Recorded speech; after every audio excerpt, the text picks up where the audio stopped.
మాతృదేవోభవ. విధి కంప్యూటరులో శుభాశుభములను పేర్పించి చేర్పించి తద్విధమెల్లన్ చిన్న చిన్న రేకులను ముద్రింపించి హృద్వాసనాస్పద బంధంబున వాని బేర్చి మము సంసారంబునం ద్రిప్పుచుండి ధవున్గూడి వినోదముందెదు భవానీ ఏమి న్యాయమ్ముకో నీ ధవున్గూడి వినోదముందెదు భవానీ న్యాయమ్ముకో.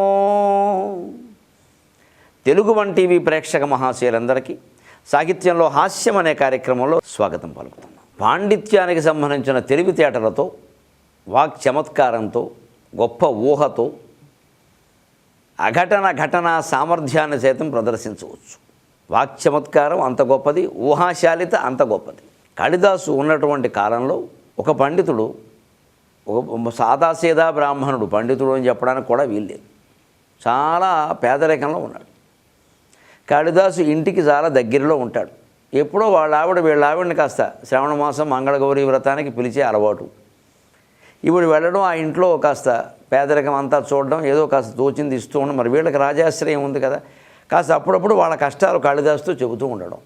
ఇలా మరి ఆడవాళ్ళ సాంగత్యాలు కూడా ఒక్కోసారి కుటుంబాలకు చాలా ఉపయోగపడతాయి. మరి చాలా అలాగా కాళిదాసుకి బ్రాహ్మణుడి మీద జాలేసి, ఏముందయ్యా బ్రాహ్మడివి, వేదం చదువుకున్నావు, కవిత్వం చదవకపోతే, పద్యం చెప్పకపోతే, పాండిత్యం లేకపోతే వేదం ఉంది కదా, ఏముంది అసలు వేద పండితులను చూసి ఆశీర్వదిస్తే చాలు కదా, ఏదో ఇస్తారు అంటే, ఏమోనండి దానికి కూడా వణుకు, భయము, దడ, రాజుగారిని చూస్తేనే నాకు కాళ్ళు చేతులు ఆడవాడు. ఏం పర్వాలేదు, నేను తీసుకెడతాందా అన్నాడు. సో ఏమని ఆశీర్వదించమంటారు అన్నట్టు. ఓ పని, రాజ్యానికి కొన్ని రకాల పీడలు ఉంటూ ఉంటాయి. మా రాజుగారి మధ్య కొంచెం ఈ శత్రుపీడ ఎక్కువగా ఉండి, అలాగే అంతఃశత్రువుల పీడ కూడా కొంచెం పెరిగింది. 2-3 రకాల పీడలు ఉన్నాయి. అందుకని నువ్వు పని చేయి, త్రిపీడా పరిహారోస్తు అని ఆశీర్వదించమన్నట్టు.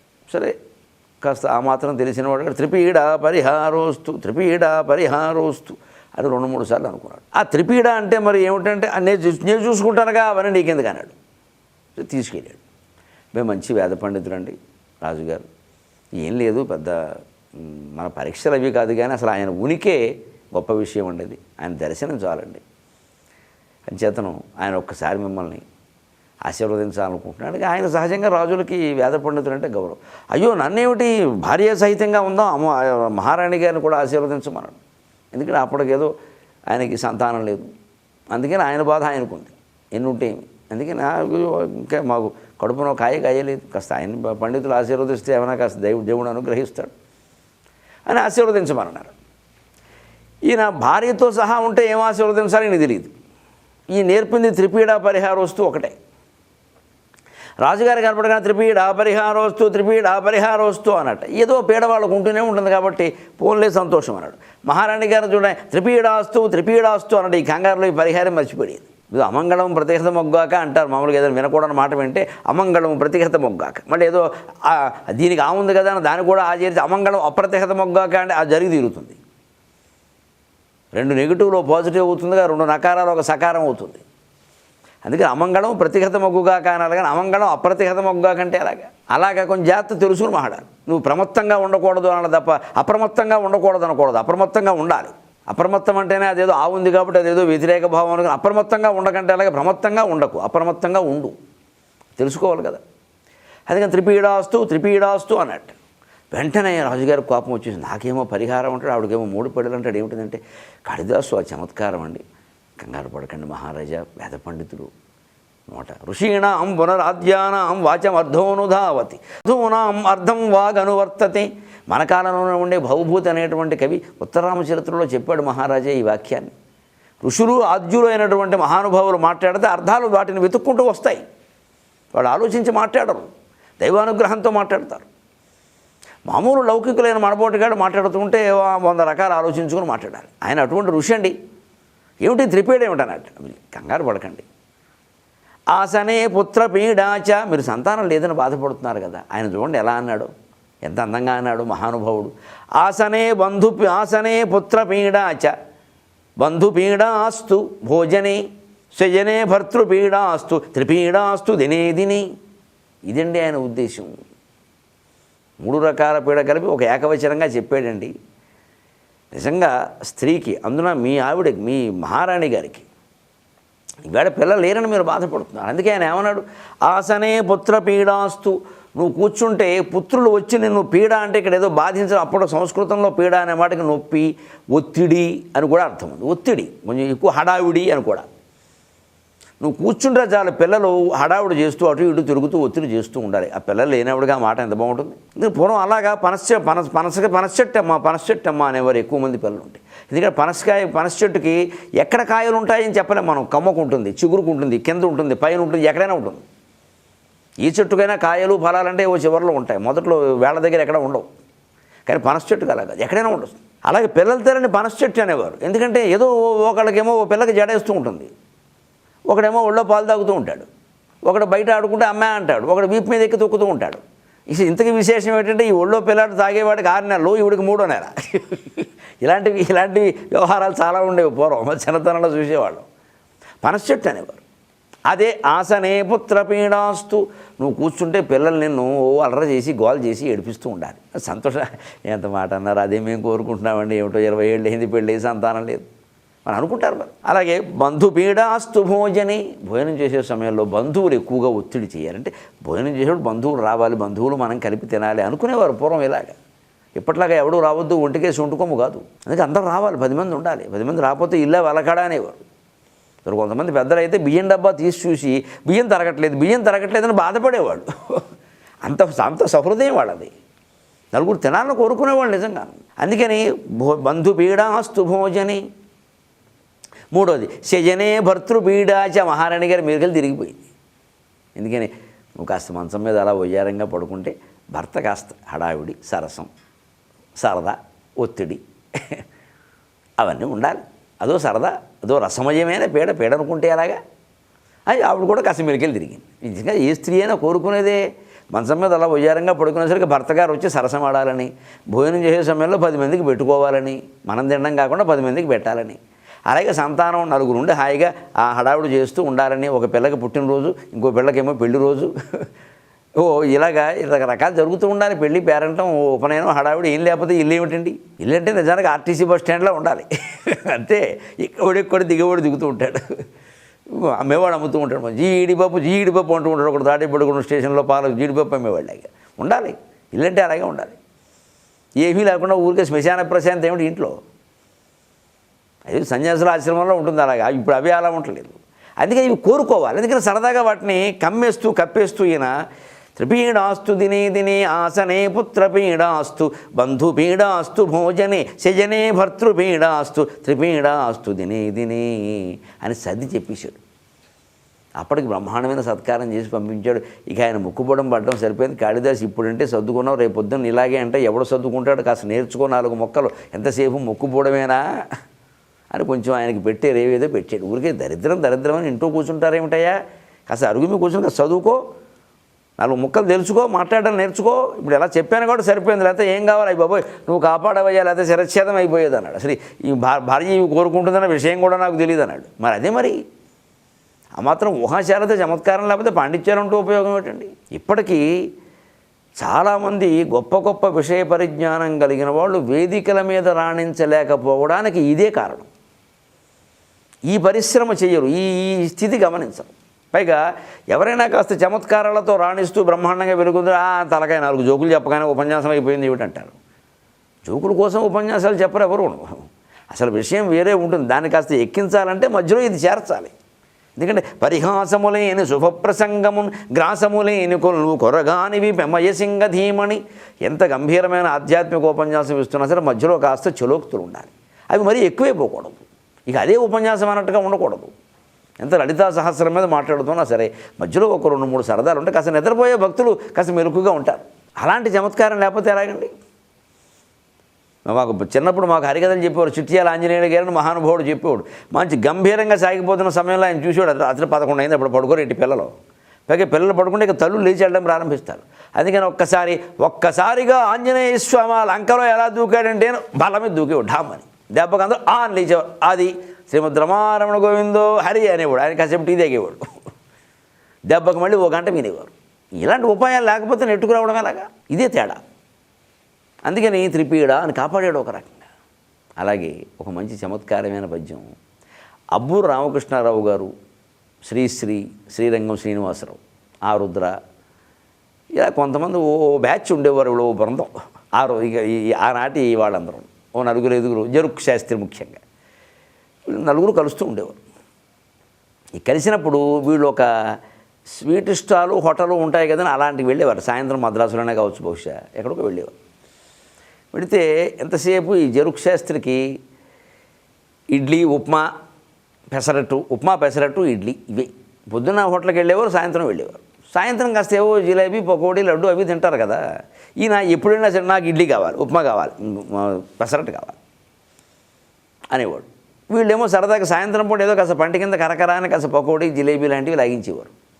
ఈయన ఎప్పుడూ ఇడ్లీ అనేవాడు, సాంబార్ ఇడ్లీ. అందులో కూడా ఇడ్లీ తక్కువ, సాంబార్ ఎక్కువ, డబ్బులు ఎక్కువైపోతాయి. సాంబార్ ఎక్కువ పోసుకోవడం, లాగించడం ఏదో ఉండేది. అప్పుడు అబ్బూరు రామకృష్ణారావు గారు సరదా పడి, ఎంతసేపు ఉప్మా, పెసరట్టు, ఇడ్లీ అయినా మరి ఈ జిలేబీ, పకోడీ, లడ్డు ఇవన్నీ ఏమైపోవాలి అని సరదాకు ఒక పద్యం చెప్పెట్టాను. ఉపమాపై, పెసరట్టుపై, ఈడిలీపై, అక్కడ గణం కావాలి కాబట్టి ఇడ్లీ కాదు, ఈడిలి. ఉపమాపై, పెసరట్టుపై, ఈడిలిపై హుమ్మంచు చూపించు నీ జప సంబంధ పరాక్రమక్రమ కటాక్షశ్రీని, నీ జప సంబంధ పరాక్రమక్రమ కటాక్షశ్రీని చూపించు. శుభ్రపు జిల్లేబి, పకోడి, లడ్వగైరాపై చూపింప. శుభ్రపు జిల్లేడి, పకోడి, లడ్వగైరాపై కొంత రానిమ్ము. శుభ్రపు జిల్లేడి, పకోడి, లడ్వగైరాపై కొంత రానిమ్ము. శ్రీచపలాపంగ సితంగన హృదయ పాశ పూజ్య వస్తు ప్రియ. ఎంత పెద్ద సమాసం వాడాడు ఏకంగా. ప్రాస కోసమైనా ఎంత అందమైందండి. శ్రీచపలాపంగ సితంగన హృదయ పాశ పూజ్య వస్తు ప్రియ. సరసమైన వాడు అన్ని వస్తువుల్ని ప్రేమించాలయ్యా. ఏటో ఒకటి ఎంతసేపు ఉప్మా పట్టుకుని, ఇడ్లీ పట్టుకుని అదే అంటే అలాగే 4 తినాలి. 4 రుచులు తెలియద్దా జీవితంలో? అంతే కదా. అందుకని శ్రీ చపల అపాంగ సితాంగన, చపలమైనటువంటి కంటి కొసలలో సితాంగన హృదయ పాశ.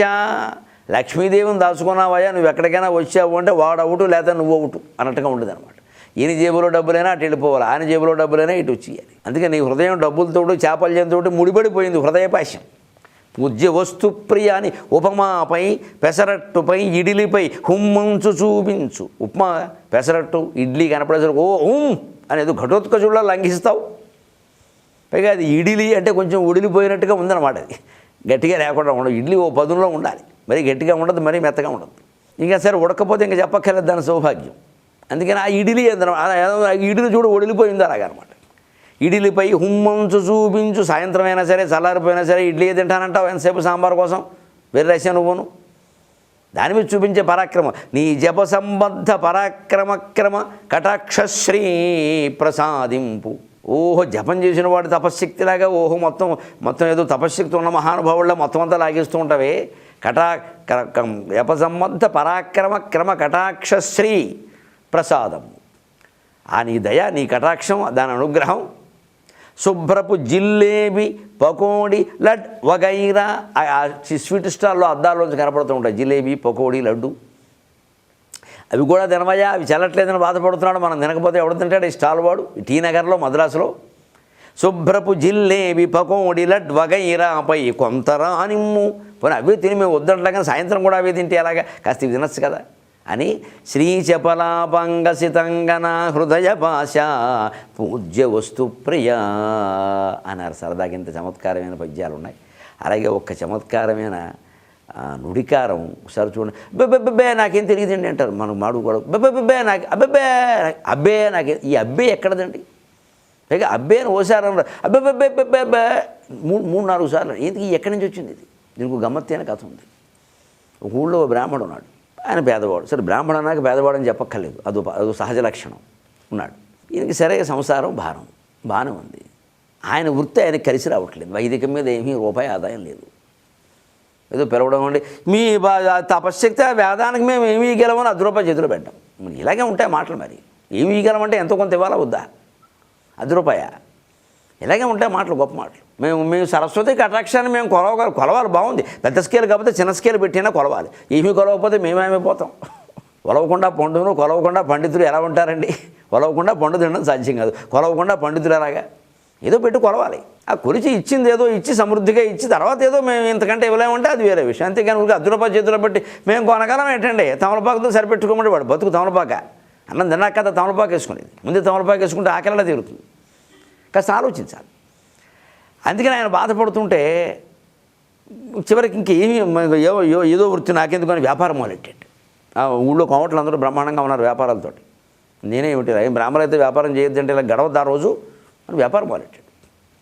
చిత్రంగా ఆయన మంచివాడు, పేదరికంలో కూడా ఎవరిని మాయ చేయలేదు, ఎక్కడా దొంగతనం చేయలేదు, మాట తప్పలేదు. ఆయన దగ్గర ఎవరైనా ఓ 100 రూపాయలు దాచిపెడితే పట్టుకెళ్ళి ఇచ్చేసేవాడు. ఇలా ఉండేది. అందుకని వ్యాపారం కూడా బాగా సాగింది నమ్మకంగా. పైగా మంచి చక్కని వేదం చదువుకున్నవాడు మూలాన్ని ఎవరిని మాయ చేయకూడదు. అమ్మో మా గృధ కశ్యస్విత్ ధనం వేదం చెబుతాం స్పష్టంగా, ఎవరి ధనాన్ని హరించొద్దు. అందుకని మనం ఏదో 10 రూపాయలకు రూపాయలు లాభం వేసుకుందాం అంతే. 10% ఎక్కడైనా ఉన్నది. మనుధర్మశాస్త్రం చెప్పింది. 100 రూపాయల వస్తువు 110కి అమ్మమన్నారు. 100 రూపాయల వస్తువును 300కి అమ్మేస్తున్నారు ఇప్పుడు. అలా ఎలా కుదురుతుంది? అదే మరి అందుకే మోసం. అలా ఏదో చేసి వ్యాపారం మొదలుపెడితే అనతి కాలంలోనే వ్యాపారం వృద్ధి చెందింది. నిజాయితీగా చేస్తున్నాడు, కాస్త తక్కువకి ఇస్తున్నాడు. చివరికి ఊళ్ళో వ్యాపారస్తులు కూడా మనకంటే ఈయన వ్యాపారమే బాగుంది అని ఆయన దగ్గర డబ్బు దాచడం, వడ్డీకి ఇవ్వడం, అక్కర్లేకపోయినా సరే దాచి వెళ్ళేటప్పుడు ఏదో ఎన్నాళ్ళు దాచామో మరి మీ అంటే పాపం ఈయన వడ్డీ ఇవ్వడం. ఇలా జరిగేదండి. ఎవడు తెలివితేటలు వాడి. ఇలా కొంతమంది ఈయన ఔదార్యం వల్ల బ్రాహ్మణ వ్యవసాయం బ్రాహ్మణ వ్యాపారం అని ఊరికే అనలేదుగా. అలాంటి మొత్తం రకరకాల తెలివితేటల వల్ల మళ్ళీ కొంప కొండమైంది. మళ్ళీ మామూలు స్థితికి వచ్చాడు. చివరికి 25,000 తప్పితే ఏమీ లేవు. అప్పటికి ఈయన అప్పుల్లో పడ్డాడు. ఎందుకంటే పెట్టుబడులు, వ్యాపారాలు, ఈ ఔదార్యాలు, దానాలు, ధర్మాలు, పిల్లలు పెరిగారు, పెళ్ళిళ్ళు, పేరంటాలు ఏనున్నాయి. ఇంకా అప్పుల్లో పడ్డాడు. చివరికి నెత్తిని చెంగేసేసాడు. ఆ స్థితిలో ఇక మొత్తం అందరూ అప్పులు ఎగ్గొట్టు ఊళ్ళోంచి పారిపోవాలి. ఎందుకంటే అప్పుడు కూడానండి మన ప్రాచీన సంస్కృతిని గురించి మనం గర్వించాలి. ఆత్మహత్య ఆలోచన రాలేదండి బ్రాహ్మడికి. వాళ్ళు వచ్చేది కాదండి అసలు. అది మహాపాపంగా భావించేవారు. ఎందుకంటే ఆ ఊరు వెళ్ళిపోవడం కూడా ఎందుకంటే ఏదో వేరే చోట బతికితే కొంతకాలం అయ్యాక మళ్ళీ వ్యాపారం చేసి సంపాదించుకుని వచ్చి ఈ అప్పులన్నీ తీరుద్దాం, అంతేకాని ఎగ్గొట్టిపోదామని కాదండి. అంత నిజాయితీగా ఉండేవారు. ఆత్మహత్య ప్రశ్న లేదు అసలు. ఇవాళ యువతరం నిజంగా ఇటువంటి కథల నుంచి నేర్చుకోవాలి. అంత క్లిష్ట పరిస్థితుల్లో కూడా బ్రాహ్మణుడు ఆత్మహత్య చేసుకోవాలి. అప్పేకొట్టడం వేరే విషయం. ఎక్కడికో పోదాం అని ఏదో అనుకుంటూ ఉంటే యువపు ఒక కోమటైన ఒక ఆయన వ్యాపారస్తుడు, ఆయనకు మంచి స్నేహితుడు. ఇద్దరు సరదా కూర్చొని ఆయన పద్యాలు కూడా ఇష్టం, ఏవో పద్యాలు పాడుకునేవాడు. అందులో ఒక పని చేస్తానయ్యా మాకు, అందుకే వ్యాపారం మేమే చేయాలి, మీరు చేయకూడదు, ఎవరు చేసే పని వారు చేయాలి, అనవసరంగా అన్ని ఊరికే ఓవరాక్షను నువ్వు అని పోన్లే నా స్నేహితుడు కదా నేను ఓ పని చెప్తాను విను, మాయలు చేయడం కూడా తెలిసి ఉండాలి అని అన్నాడు. ఓ పని చేయి, నేను ఊళ్ళో ఒక ప్రచారం చేస్తాను, నీకు పిచ్చెక్కిందని చెబుతాను, బాధలో పడిపోయాడైనా పిచ్చెక్కింది, ఇంకేం చేయలేడు చచ్చిపోదాం అనుకుంటాడని చెబుతాను నేను, నువ్వు ఓ పని చేయి, ఎవడొచ్చినా సరే